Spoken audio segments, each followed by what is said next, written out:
Ampere circuit law,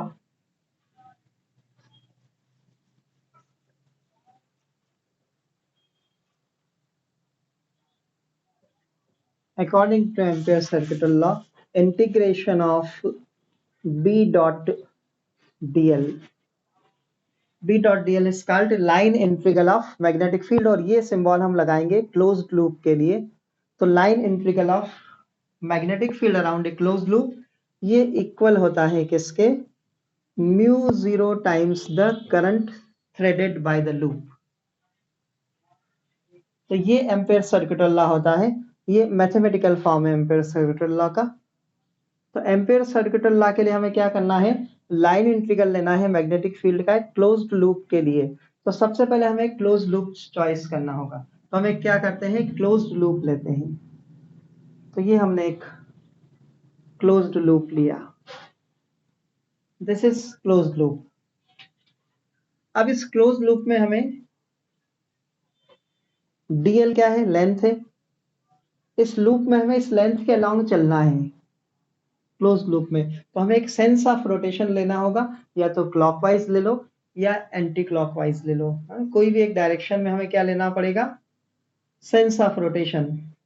clockwise हम चलेंगे या एंटी क्लॉकवाइज चलेंगे, तो कोई सी भी एक डायरेक्शन ले सकते हो, हमें कोई प्रॉब्लम नहीं है। ठीक है, तो इसमें हम एक डेफिनेट डायरेक्शन लेते हैं, और उस डायरेक्शन के लिए क्या रूल है, सपोज मैं इस लूप को ऐसे बना लूं। ठीक है, ये मैंने एक सर्कुलर लूप लिया है, और मैंने इस डायरेक्शन को अगर ले लिया, चॉइस कर लिया, ये डायरेक्शन मैंने ले ली है। इस डायरेक्शन में हम फिंगर्स रखेंगे, अपनी उंगलियों को रखेंगे जिस डायरेक्शन में मैंने लूप लिया है।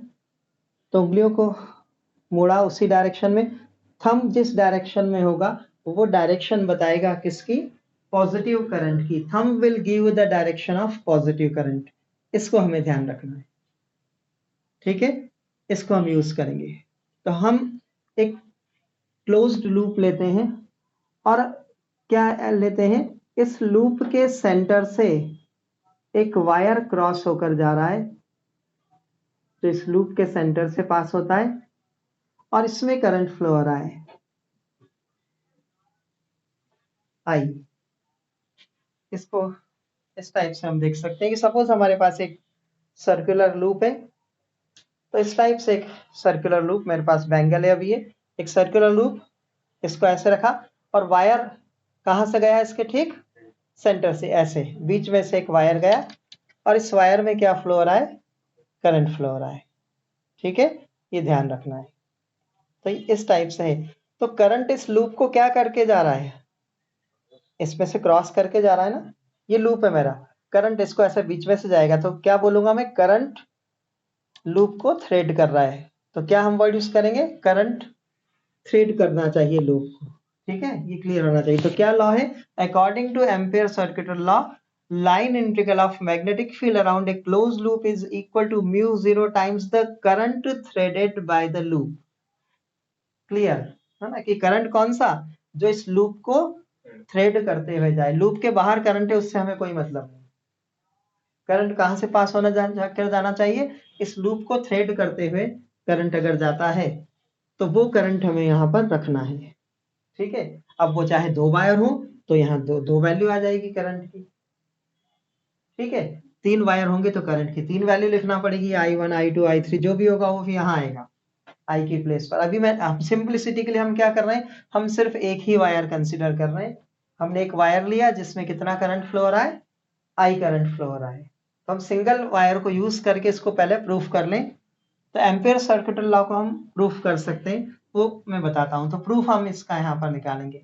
इस प्रूफ को फाइंड करने के लिए सबसे पहली चीज, हमें एक स्ट्रेट वायर में कितना मैग्नेटिक फील्ड प्रोड्यूस होता है, उसका फॉर्मूला चाहिएगा, जो हम पहले पढ़ चुके हैं। हमने एक स्ट्रेट वायर में फील्ड फाइंड किया था, है ना। देखो, एक स्ट्रेट वायर में आई करंट फ्लो होता है, इससे आर डिस्टेंस पर फील्ड निकालना है। तो फील्ड की वैल्यू कितनी आती थी, स्ट्रेट वायर के कारण से आर डिस्टेंस पर फील्ड, ये हम पढ़ चुके हैं पहले। Due to straight wire field at distance R. याद है किसी को फॉर्मूला? हाँ, 2I/R, ठीक है। हाँ, तो इस फॉर्मूले को हम यूज करेंगे जो हम पहले डिराइव कर चुके हैं। इस फॉर्मूले को हमें यूज करना है। इनफाइनाइट वायर हम मानते हैं, है ना, तो इनफाइनाइट वायर के लिए हमने ये फॉर्मूला यूज करना है। मैं इस डेरिवेशन को करा चुका हूं पहले, है ना, याद हो तो। एक स्ट्रेट वायर से फील्ड निकाला था हमने। कैसे, क्या निकाला था फील्ड स्ट्रेट वायर से? क्या फॉर्मूला था स्ट्रेट वायर से फील्ड का? μ0/4πI/r। हमने यहाँ लिखा था sin φ1 प्लस sin φ2। आया याद? ऐसा कुछ निकाला था, ठीक है। और फिर जब हम इनफाइनाइट वायर ले रहे थे तो हम कह रहे थे कि φ1 और φ2, जब वायर को इनफाइनाइट ऐसे ले लोगे तो φ1 और φ2 जो एंगल्स हैं वो 90 डिग्री हो जाते थे। तो हम φ1 और φ2 को 90 रखेंगे। तो जब वायर इनफाइनाइट लेंथ का होता है तो हमें एंगल्स 90 डिग्री रखना होता है। ये सब ऑलरेडी हम कर चुके हैं पहले। तो साइन 90, यहाँ पर भी साइन 90, साइन 90 1 होता है तो 1 + 1 2। तो फाइनली फॉर्मूला हमारे पास आ गया था μ0/4π2I/r। ठीक है, तो ये फॉर्मूला मैं यूज करूंगा। 90 डिग्री पहले वाले वीडियो देखो, है ना। 90 डिग्री पुराने वीडियो में बताया था। पहले की क्लास अटेंड नहीं की क्या? उसमें देखो, उसके बाद भी अगर नहीं आएगा तो मैं फिर बता दूंगा, है ना। एक बार फिर से देखो उसमें कि 90 डिग्री कैसे होते हैं। सिंपल है बिल्कुल। तो ये फॉर्मूला होगा स्ट्रेट वायर के लिए जिसको हम अप्लाई करेंगे। इसको ध्यान रखना है कि स्ट्रेट वायर से आर डिस्टेंस पर इतना फील्ड डेवलप्ड होता है। इसको हम यूज करेंगे एम्पियर सर्किटल लॉ को प्रूफ करने के लिए। तो हमें एम्पियर सर्किटल लॉ को प्रूफ करना है, तो हमने क्या किया, एक स्ट्रेट वायर में करंट फ्लो किया। तो एक स्ट्रेट वायर ले लिया हमने, जैसा यहाँ पर मैंने लिया है। तो एक स्ट्रेट वायर ले लें, उसमें करंट पास कर देते हैं और उसके चारों तरफ एक लूप बना लेते हैं। और कैसे लूप बनाना? वायर जो होगा वो लूप के सेंटर पर ले लिया है। तो इस टाइप से एक वायर है जो इस लूप के सेंटर से पास होकर गया और इसमें आई करंट फ्लो हो रहा है। Okay, so value of current is I. इधर बैठ क्या प्रॉब्लम? तो आई करंट इसमें हमारे पास फ्लो हो रहा है, हाँ? तो करंट की जो वैल्यू है वो आई है। ओके, अब एम्पियर सर्किटल लॉ को हमें प्रूफ करना है। तो सबसे पहले तो इससे वायर से आर डिस्टेंस पर यहां मैग्नेटिक फील्ड निकालो किसी पॉइंट पर। सबसे पहले मैग्नेटिक फील्ड चाहिए मुझे यहां इस जगह पर, आर डिस्टेंस पर मैग्नेटिक फील्ड स्ट्रेट वायर से। तो क्या फॉर्मूला था मैग्नेटिक फील्ड का? अभी बताया, उसको लगा दें डायरेक्ट। μ0/4π2 करंट आई फ्लो हो रहा है, आई, और आर डिस्टेंस पर फील्ड यही निकला था। तो ये फॉर्मूला हमने डायरेक्ट अप्लाई कर लिया कि इस वायर के कारण से, इस स्ट्रेट कंडक्टर के कारण से यहां पर मैग्नेटिक फील्ड जो होगा वो इतना मैग्नेटिक फील्ड होगा। अब इस मैग्नेटिक फील्ड की डायरेक्शन क्या होगी? What will be the direction of that magnetic field? इस मैग्नेटिक फील्ड की डायरेक्शन क्या होना चाहिए? What will be the direction of field? Current कैसे फ्लो हो रहा था? करंट ऐसे फ्लो हो रहा है। इसको फिर से इधर देखो, 3D ज्योमेट्री है, बोर्ड की बजाय यहां समझाता हूं। करंट ऐसे फ्लो हो रहा है, तो फील्ड की डायरेक्शन किसके कारण से निकालना है? फील्ड स्ट्रेट वायर के कारण से। स्ट्रेट वायर के कारण से फील्ड। तो क्या रूल पढ़ाया था? स्ट्रेट वायर से फील्ड निकालना है तो हम क्या करें, इस स्ट्रेट वायर को राइट हैंड में पकड़ें।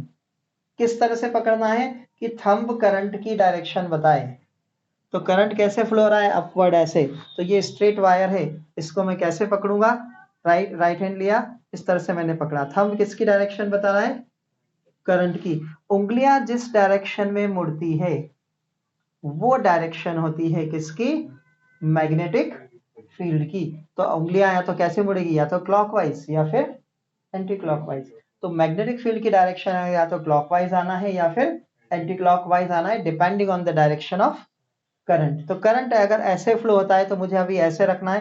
तो देखो अपनी खुद हाथ रखकर देखो, खुद अपने हाथ में पेन पकड़ो, ऐसे अपवर्ड राइट हैंड रखो, राइट हैंड को इस तरह से पकड़ो कि थंब करंट की डायरेक्शन बताए, फिर देखो उंगलियां मुड़ी है वो कौन सी डायरेक्शन है, एज्यूम करके देखो। ये मैं यहाँ रिंग रख रहा हूं मैं, तो मेरे पास उंगलियां ऐसे मुड़ रही है, तो ऊपर से देखो ये क्लॉकवाइज डायरेक्शन है या एंटी क्लॉकवाइज है ना, ये तुम्हें देखना है। एंटी क्लॉकवाइज डायरेक्शन है, ठीक है। तो मैग्नेटिक फील्ड कौन सी डायरेक्शन में है? एंटी क्लॉकवाइज डायरेक्शन में है, ठीक है। मैग्नेटिक फील्ड जो है वो एंटी क्लॉकवाइज डायरेक्शन में है। तो फील्ड की डायरेक्शन क्या है ये क्लियर है। देखो फील्ड एंटी क्लॉकवाइज में यहां लिख देता हूं कि मैग्नेटिक फील्ड जो है वो एंटी क्लॉकवाइज है, ठीक। Magnetic field will be in anti clockwise direction,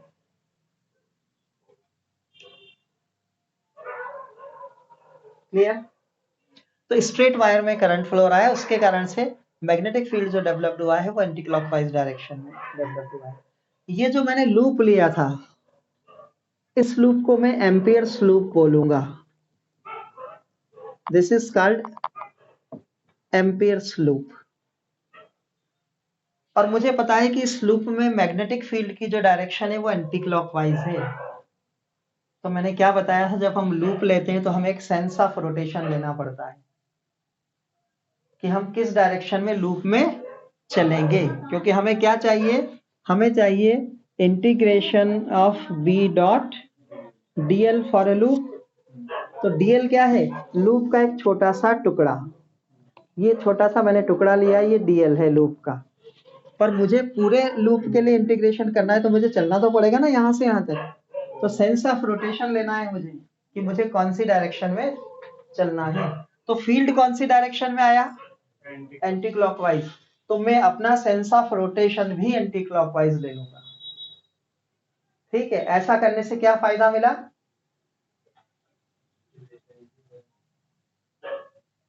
हमें पता है मैग्नेटिक फील्ड एंटी क्लॉकवाइज है, मुझे चलना है तो मैं भी एंटी क्लॉकवाइज चलने लगूंगा।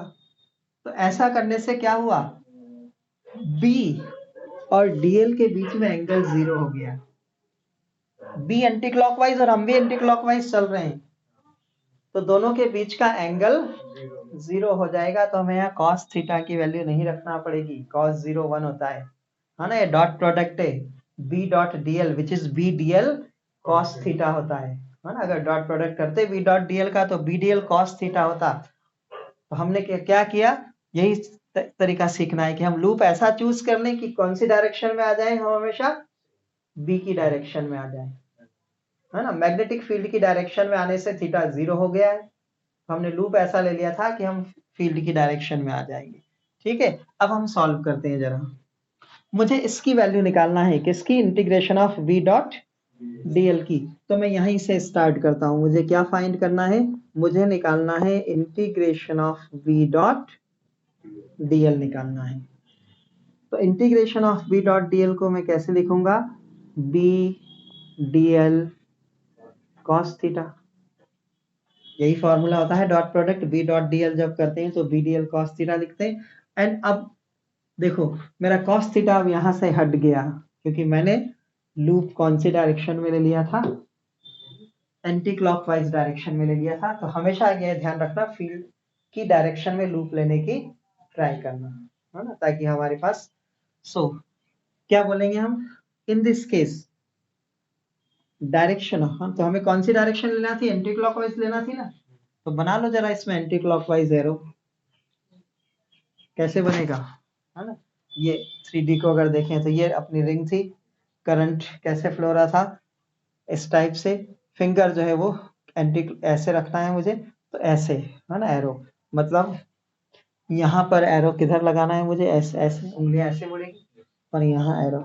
तो ठीक है, तो अब ये लूप की डायरेक्शन हमने ले ली। ये क्या है? हमारा सेंस ऑफ रोटेशन जो हमें चूज करना था, हमने सेंस ऑफ रोटेशन ये चूज किया है, क्लियर। तो जब हम सेंस ऑफ रोटेशन ये चूज कर रहे हैं ऐसे, तो थंब कहाँ है? ऊपर। तो ऊपर कौन सा करंट है?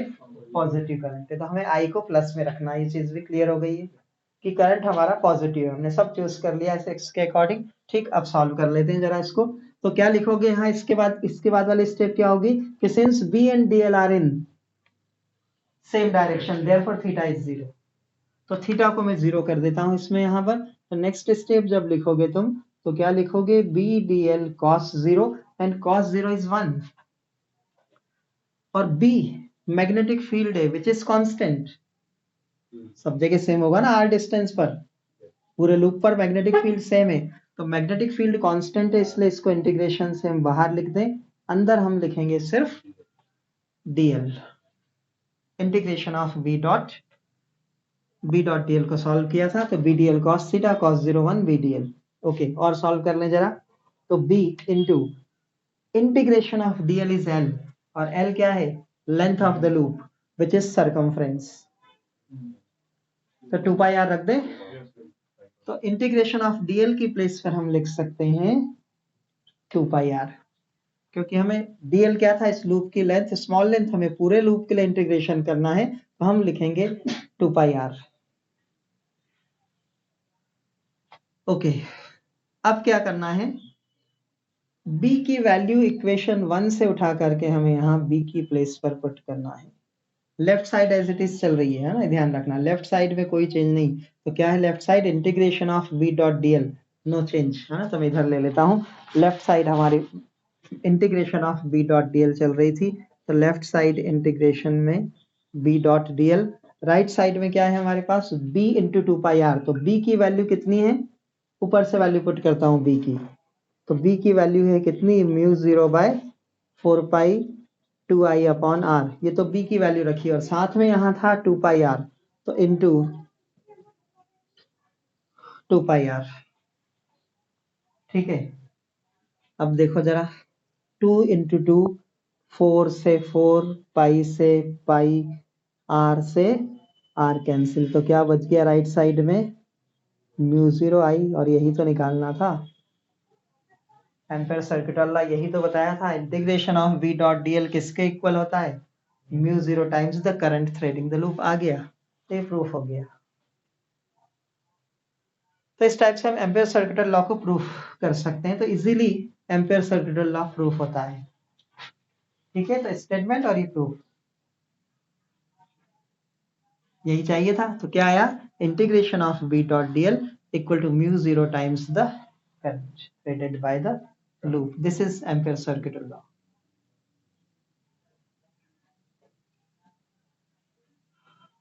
ओके, अब इसको कहीं पर भी अप्लाई करो, कोई प्रॉब्लम नहीं है। हाँ? पूरा लॉजिक समझ में आ गया कैसे अप्लाई करना है।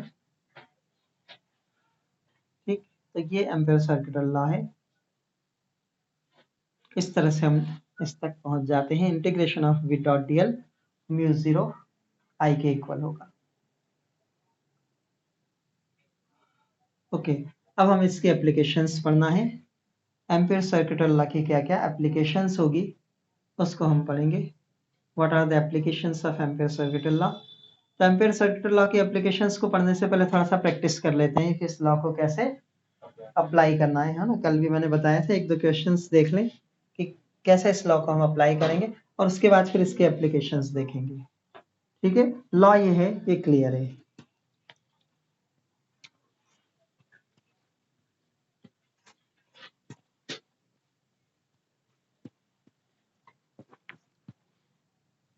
तो एक लूप ले लेते हैं, आर्बिटरी कुछ भी शेप ले लो, कोई प्रॉब्लम नहीं, किसी भी शेप का एक क्लोज लूप ले लिया। ये क्लोज लूप है,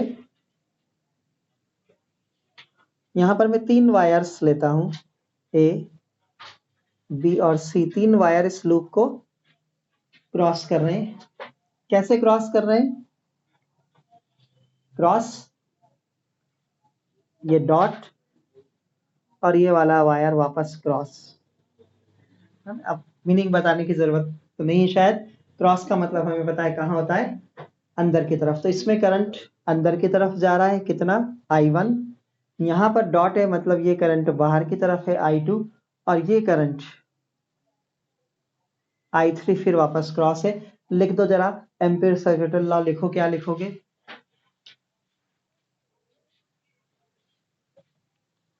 लिखो इस लूप के लिए एम्पेयर सर्किटल लॉ चाहिए। What is the ampere circuital law for this loop?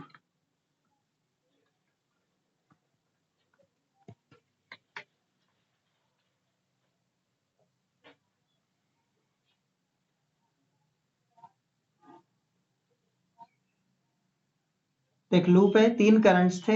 A current cross मतलब अंदर की तरफ जा रहा है, बी वाला करंट डॉट है मतलब ये करंट बाहर आ रहा है I2, और ये तीसरा करंट अंदर की तरफ जा रहा है विच इज I3।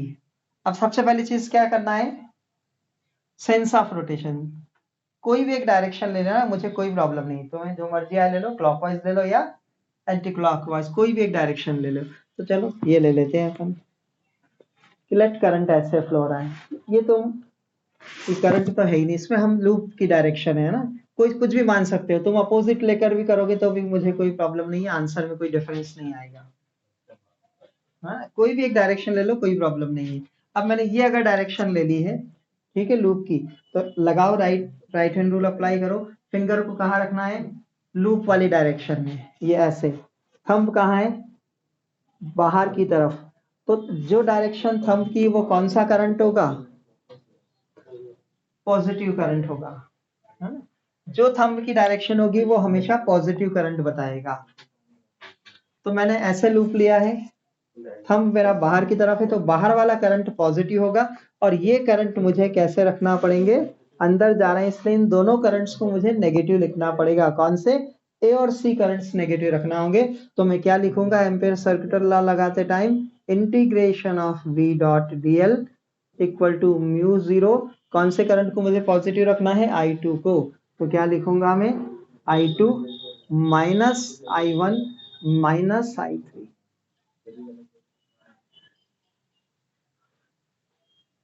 ठीक है, तो ये कंडीशन है। अगर अपोजिट लेके लगाओगे तब भी कोई प्रॉब्लम नहीं।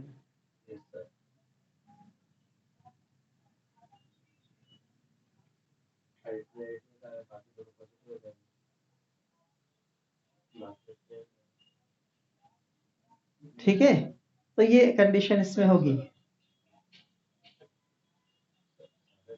अगर इसका अपोजिट लूप चूज कर लेते, है ना, मान लो तुम ये ले लेते, अपोजिट ले ले पहले का, ठीक है, तो ये मैंने पहले का अपोजिट ले लिया है, और तीनों करंट्स मेरे वैसे ही लूंगा मैं जैसे थे। तो ए करंट अंदर की तरफ जा रहा था, बी करंट जो था वो डॉट था बाहर की तरफ था, सी करंट अंदर की तरफ एक क्रॉस है, ये करंट है I1 I2 और I3। अब मैंने क्या लिया है, लूप मैंने अब क्लॉकवाइज हो गया है, तो अब मुझे फिंगर्स क्लॉकवाइज रखना है। अब जब मैं फिंगर्स क्लॉकवाइज रख रहा हूं तो मेरा थंब अंदर की तरफ जा रहा है, तो अब जो अंदर वाले करंट होंगे वो पॉजिटिव होंगे। तो अब मुझे अंदर वाले करंट्स जो है उनको पॉजिटिव लेना है, तो अंदर वाले करंट पॉजिटिव, बाहर वाला करंट अब क्या होगा, नेगेटिव। तो अब मैं लिखूंगा, तो क्या लिखूंगा, म्यू जीरो, कौन सा करंट पॉजिटिव, I1 और I3। अब मैं लिखूंगा I1 plus I3 minus I2। ठीक है ना, पर ये तो अलग अलग वैल्यू आ गई दोनों, लूप तो वही था।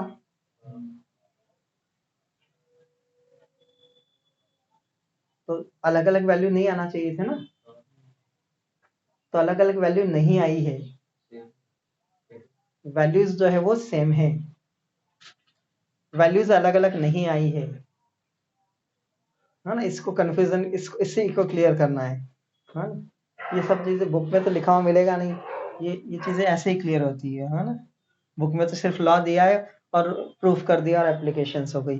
तो तुम्हें ऐसा लग रहा हो कि ये वैल्यू और ये वैल्यू तो अंतर है, तो ये वैल्यू और ये वैल्यू में कोई अंतर नहीं है। क्यों कोई अंतर नहीं, उसका रीजन देखो, यहाँ बी डॉट डीएल है, और बी डॉट डीएल को कैसे लिखते हो, बी डीएल कॉस थीटा, लिखो यहाँ पर, इसको मैं लिखूंगा बी डॉट डीएल को लिखूंगा बी डीएल कॉस थीटा कितना, 0, और जब यहां लिखूंगा तो बी डीएल कॉस 180, अपोजिट हो गया है।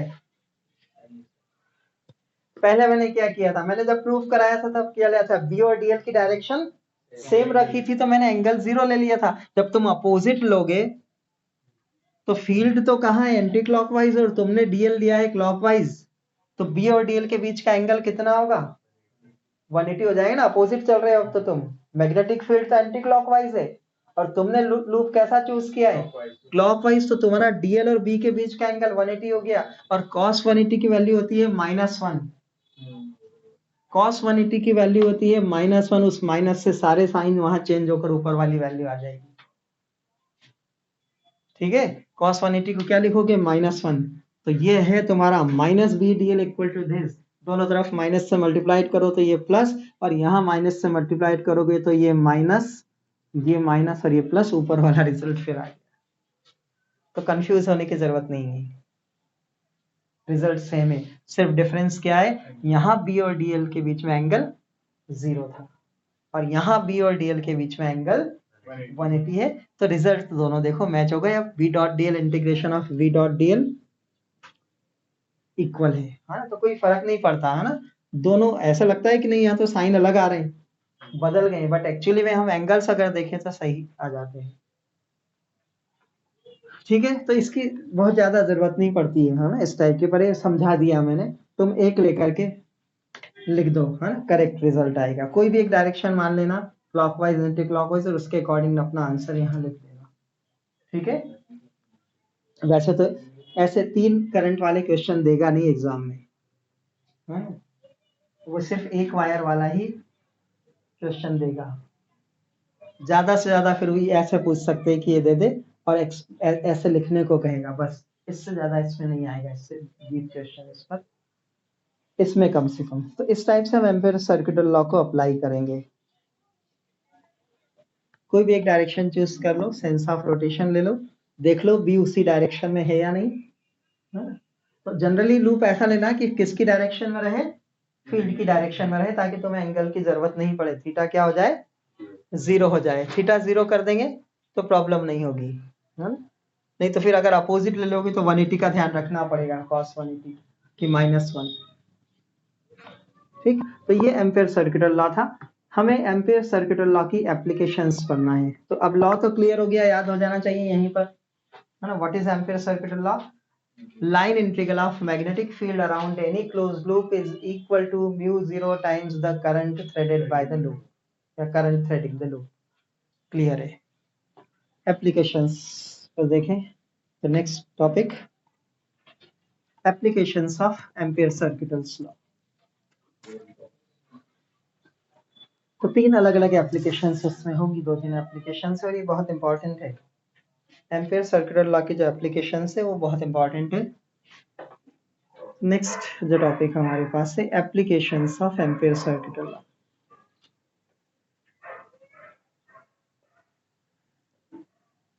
Applications of Ampere circuital law, ACL, full form बार बार नहीं लिखूंगा। एम्पियर सर्किटल लॉ की एप्लीकेशन, तो 3 अलग अलग एप्लीकेशंस इसमें होगी। मैग्नेटिक फील्ड हमें निकालना है, तो स्ट्रेट वायर से हम फील्ड फाइंड करेंगे।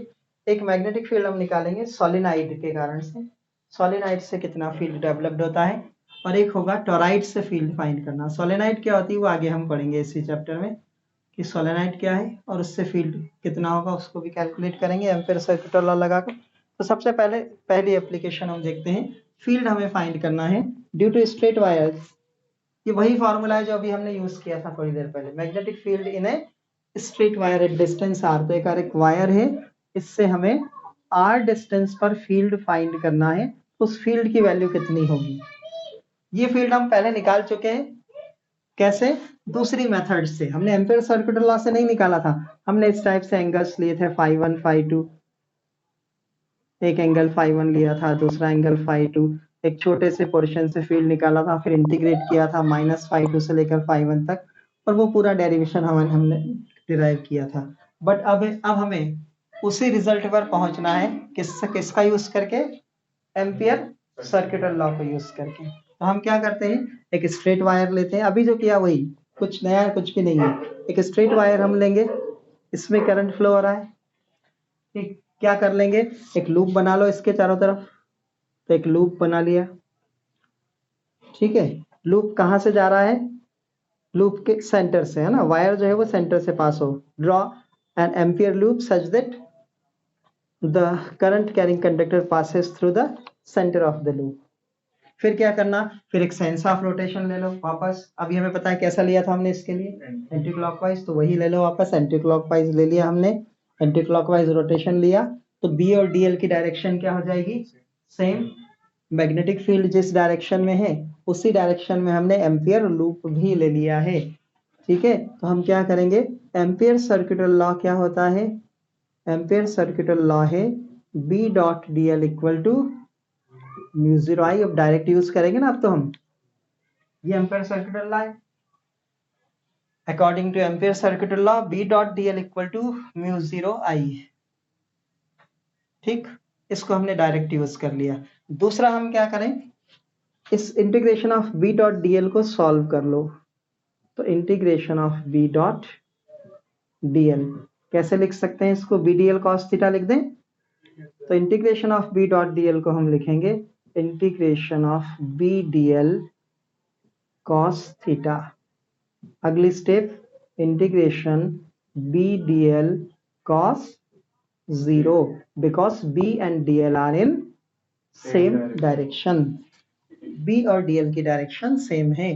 कहीं पर भी ले लो, एक छोटा सा टुकड़ा लिया हमने, इसको बोला हमने क्या, डी एल, और बी की डायरेक्शन भी यही है, बी भी ऐसे ही आ रहा है। तो बी और डी एल की डायरेक्शन क्या है, सेम है। इसलिए कॉस जीरो हमने रखा और कॉस जीरो 1 हो गया। बी कांस्टेंट है इसलिए बाहर आ गया, अंदर बचेगा डीएल। और बी डीएल हमें पता है कितना होता है, डीएल को हम लिखते हैं 2 pi R. Integration of B dot DL, इसको इक्वेशन नंबर सेकंड ले लेना, ठीक है। क्या किया हमने, सबसे पहली चीज एक तो एम्पियर सर्किटल लॉ अप्लाई कर दिया, B dot D L equal to mu zero है, पहली स्टेप। फिर क्या किया, बी डॉट डी एल को मैथमेटिकली सॉल्व कर लिया। बस अब दोनों को इक्वेट कर दो, दोनों की राइट साइड इक्वल हो जाएगी, दोनों की लेफ्ट साइड सेम है। ये भी बी डॉट डी एल को रिप्रेजेंट कर रहा है, ये भी बी डॉट डी एल को। तो फ्रॉम इक्वेशन 1 एंड 2 हमारे पास क्या आ जाएगा, बी इंटू 2 पाई आर किसके इक्वल हो गया, म्यू जीरो आई के। दोनों की राइट साइड इक्वेट कर दी हमने। हमें बी कैलकुलेट करना था, तो इसको नीचे ले लो। तो बी की वैल्यू क्या हो गई, mu zero by 2 pi I upon R, ठीक है। 2 से मल्टीप्लाइड और 2 से डिवाइड, तो b इक्वल टू, इसको मैं 2 से मल्टीप्लाइड भी करता हूँ, 2 से डिवाइड भी कर देता हूँ। तो 2 से डिवाइड करूंगा तो 2 इंटू 2 क्या हो जाएगा, यहाँ 4। तो क्या आ गया, म्यू जीरो बाय 4 पाई, और यहाँ 2 से मल्टीप्लाइड भी करना था तो 2 आई अपॉन आर। देखो वही फॉर्मूला आ गया जो स्ट्रेट लाइन के लिए था। तो स्ट्रेट लाइन के लिए हम मैग्नेटिक फील्ड की वैल्यू कैलकुलेट कर सकते हैं इस टाइप से। तो ये पहली एप्लीकेशन हमारे पास एम्पियर सर्किटल लॉ की। एम्पियर सर्किटल लॉ का यूज करके हम मैग्नेटिक फील्ड फाइंड कर सकते हैं, किसके लिए, स्ट्रेट वायर के लिए। तो टफ नहीं है, अगर कंसेप्ट आते हैं, सारे रूल पता है, तो बहुत आसानी से सारी एप्लीकेशन सॉल्व हो जाएगी।